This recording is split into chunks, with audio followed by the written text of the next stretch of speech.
over the weekend, there was a big settlement to the National Association of Realtors lawsuit.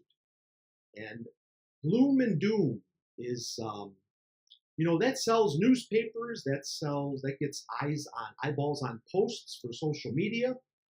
So I put together a little summary of things I wanted to share with you that could maybe spur some questions.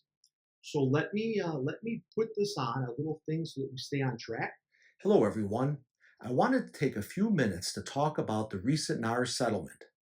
A lot of people are really stressing out, and they compare this to what happened to the travel industry when the public could simply search for vacations and flights themselves. Real estate agents do a lot more than just find a buyer a house. More about that in a couple of minutes. With regard to the lawsuit, it is still subject to the final court approval and the Department of Justice review to some degree. A major part of the lawsuit is to decouple agent commissions from the multiple listing service. The MLS can no longer offer blanket compensation to the real estate agents. It will have to be negotiated on a per transaction basis as of this summer. In the upcoming months, expect to get a lot more clarification on how this will work. The predictions for saving buyers and sellers billions or millions of dollars is very speculative as of now. Expect more competition to the MLS from Zillow and similar websites and services, some that don't even exist right now. You'll see a lot more use of buyer representation agreements and many more fees that buyers and possibly sellers will have to pay. Real estate agents bring a lot more to the table than just searching for homes. They facilitate the negotiation process. They make sure that everyone in the transaction does what they're supposed to do. They bring local knowledge to the marketplace in order to make sure that the property can get closed, such as testing for septics and wells, sump pumps, and more. Real estate agents have vast networks of buyers from years of experience, as well as their daily activities. They make sure that everybody keeps on schedule. They watch for approaching deadlines. They continually follow up with attorneys, lenders, surveyors, home inspectors, appraisers, and more. Your key to success in real estate for the long term will be to master your listing and negotiation skills, and also keep up with the latest changes in technology. So don't stress out, stay informed, and get educated. So now they're not going to be able to offer you compensation through the multiple listing system. But the way the law is written, you're going to be offered you can be offered compensation any other way. They can do it on their website, they can tell you privately. I don't know what else, but that's all we know so far. Okay. Kelly says, aside from the obvious pros and cons for sellers and agents, when it comes to costs, what are some additional pros and cons from your perspective? Well, I mean, the fact that sellers will be able to negotiate more, I think they're going to be able to pay a little bit less. So if, for example, if you're a real estate agent and you have a listing, first of all, listing will be very, very important. I believe that if you focus on listing properties more than just running around with buyers, that's going to ensure your success in the real estate business. So that's one thing that you really should consider doing. The fact that if you list a property and you have a buyer for it, you're probably going to have to take a little bit less for the buyer's end of it, because the seller's going to say, hey, you're already making all this money from the listing side of it. Why should I pay you an equal amount for the buyer? But your broker, again, you have to remember, your broker is going to help you figure out how to handle this. You're not going to be working for McDonald's wages. I guarantee you. You're still going to be making a whole lot more than what you would make in most professions, because it's still based on sales. It's still based on on the time that you're spending, on all the experience that you're going to have as the years go by. You're still paying people for all the skills of being able to negotiate, your networking, and things like that. Alexandra says, how do you think they will regulate the commission percentage?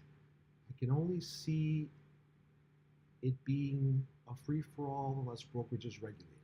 Well, the Sherman Antitrust Act does not allow brokers. You can't regulate what's being paid. It's always been negotiable. It's never not been negotiable. Okay? So don't think that it was not negotiable. It was negotiable. The problem was when the listing companies who fill out the profile sheet and upload it to the MLS, they put the information in and they offer a blanket percentage to anybody who sells the property.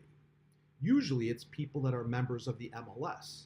If you're not a member of the MLS, then you had to fill out some more paperwork to try to make sure you get paid. So it was always something negotiable. Commissions are always negotiable. So this doesn't change that. It just changes that the listing company can no longer offer that blanket commission percentage to everyone who looks at that listing. They're going to get rid of that field. So when you get the profile sheet, it will no longer say what they're going to pay you, because the law that takes place July 1st will not allow them to say what they're going to pay you. They're going to have to put something somewhere, because if they say it over the phone, maybe I would send an email to confirm your conversation. But again, your broker will tell you how to handle it. It literally just passed last week. And it still has to be reviewed, don't forget, by the court, as well as the Department of Justice also has their nose in it as well. It bugs a particular percentage of people to see that the seller is paying for the buyer's agent who they don't know until the day they show up with a buyer. It bugs people. Well, here's my theory. If there were no buyers, a seller's home would be worthless. You need a buyer. Okay? You need a buyer for it. You need a buyer to go get a mortgage to get the money. You need a buyer to take the money out of the bank to get the money. You can't sell a house if the person doesn't have funds somehow. Okay? But it turns out that most people can only buy a house by getting a mortgage. That's the majority of people buy homes. Over half need to get a mortgage in our country. So statistically speaking, the average buyer for a house, they barely have the money to buy the house. Their percentages for qualifying for the mortgage, their down payment, their closing costs, their escrow requirements, it doesn't leave them a lot of money. So for practical purposes, it's difficult for many buyers to pay a commission. So the economic adjustment at closing is how, for 30 plus years, we have been paid as real estate professionals. And that's what's going to change. I think it's going to end up being a lot more paperwork. And I think buyers will have a little less representation than they had. And I think instead of calling things commissions, we're going to have things called fees. But it's hard to tell. Like, what if the court doesn't approve it, or the court requires that it gets modified? Like, you just don't know what's going to happen. My big thing I wanted to share with you is don't freak out. The sky's not falling. You're never, if all we did, ladies and gentlemen, was find people houses, then you should worry. Like, you should definitely worry. Because when you're a travel agent back in the olden days, they had access to all the travel and the airlines. I think I don't know, like, I'm not sure I'm old enough to know this. Maybe but there was a point to where they had special systems in place to see where the flights were, and they had connections with the airlines and things. Well, now you go to Hotwire, you go to Priceline.com, you go to Google, like, you can find your own flight. But the thing that's different about real estate is that it's a multi-week process. It's not like it's just wham, bam, done. You get your flight, you get on the plane, you land, you're there. There's no continuing saga when it comes to traveling. You're done, you're there. You get a hotel, hey, you're there, you're done, you leave, you're whatever. We have to make sure that the bank appraiser works out, that they make the appointment, that there's any repairs, that gets worked out, that if the mortgage doesn't get received in time, that the extensions are in place so the contract is still in place and intact. Because if a contract is not intact, the deal can fall apart because you're out of compliance with the contract. There's just so many things we do that you're going to learn about. You're going to learn some of it here, and you're going to learn a lot of it on the job because every broker has a different system in place that they want you to know. Kelly says, do you think this change will weed out some of the mediocrity? In other words, the strong. Yes, I do believe that. I remember back in the late 1980s when the agency disclosure form came into play. And the same rumblings that I hear now happened then. Everyone's like, oh my God, no one's going to want to sign these sheets. No one's going to want to buy real estate. It's going to come to a grinding halt. And that never happened. It's like the sky is falling mentality. I remember it like yesterday, ladies and gentlemen. And everybody was freaking out over it. Kind of like what's happening now. The good news is that there's a whole lot that we do. We're an integral part of the transaction. Lawyers don't want to do everything we're doing. They're already busy doing whatever they do. Mortgage brokers, they don't keep the transaction together. Home inspectors, they have enough to do already. So there's nobody that keeps everything together and has a motivation and communication in place like we do as real estate professionals. Plus, remember, people need to know what their homes are worth. Don't buyers want to know that the offer that they make on a house is fair? How do they know that? You're just going to go to Zillow? I double dog dare you, ladies and gentlemen, go to Zillow and see what your home is worth and see if you agree with it. Half the time, people don't agree. So, don't you want somebody that knows the marketplace to be able to tell you, hey, you know what? This is not realistic. Your home is too high, your home is too low. That's why you need a real human being to be involved. So I do think it will get rid of some of the mediocrity in the business. But it's actually, it turns out real estate isn't easy now. If it was easy, everybody would be in it. You might think everybody's in it, but everybody's not in it. More would get into it. I'm thinking that the multiple listing system, the part of the fees that you pay to be a real estate agent that allows you, if you have to be a realtor to have access to the MLS, I think things like that are going to change. It might be cheaper to get into the business, which could bring more people in. Sometimes the costs involved to become a real estate agent keep people out who have a really good personality, who have empathy, who have the knowledge and skills, but they don't have the funds to do it. So I would like to see that it allows more people to get in.